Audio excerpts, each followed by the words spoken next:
Why are tre why are the Treasury auctions so important to the U.S.? Okay, yeah, that's a good question, actually. And again, it's something to really focus on. There was some concern this week that we'd have trouble. They had the 5, 10 year Treasury auction that happened, but it did really well.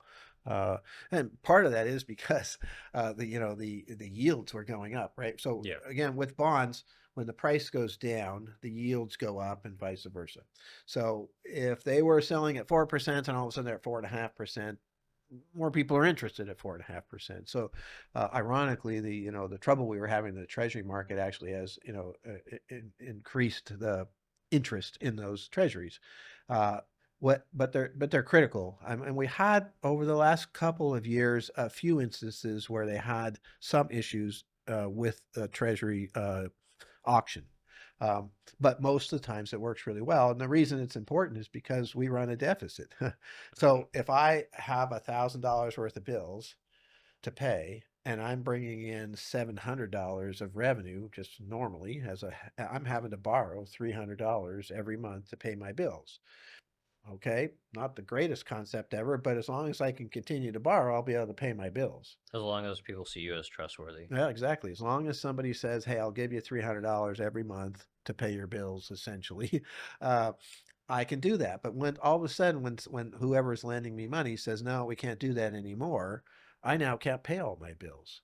I'm going to have to not pay $300 worth of my bills.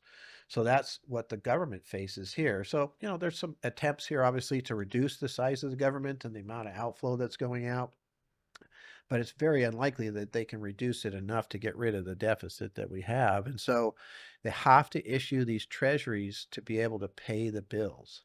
And it's critical. And then, we've done all these different stimulus programs, for example, that started in 2008 with the whole concept of just sending money out basically. And we had TARP and TARF and all these different things that started. And then, of course, 2020, lots of stimulus money went out to businesses, to households.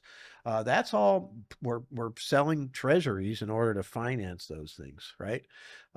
And so that's critical as far as that goes. And if you think about it, most of the times when we have to sell the most treasuries are times when things are falling apart.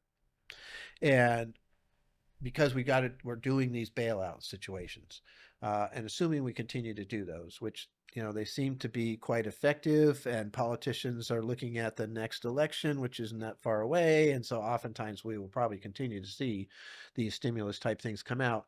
And the one advantage the U.S. has and has had is that we are a safe haven, right? Mhm. And so people are running with their money into our treasuries. And at the same time, we are trying to sell more to create all of these different stimulus pieces. So uh, that's where it's also important that we continue to have that level of trust. So in my example where I had $300 deficit that I was having to pay, as long as I'm trustworthy to whoever's lending me the money, I can continue to do that forever, theoretically.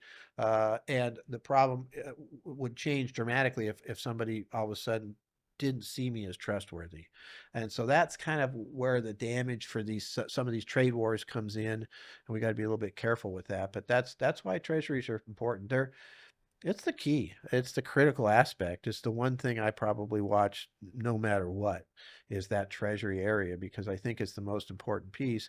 Because someday we might not be able to do some of these bailouts. Mhm. And then we'll kind of have this kind of house of cards come down in an unexpected, unplanned, chaotic way. So, so far, so good as far as that goes. So we'll see.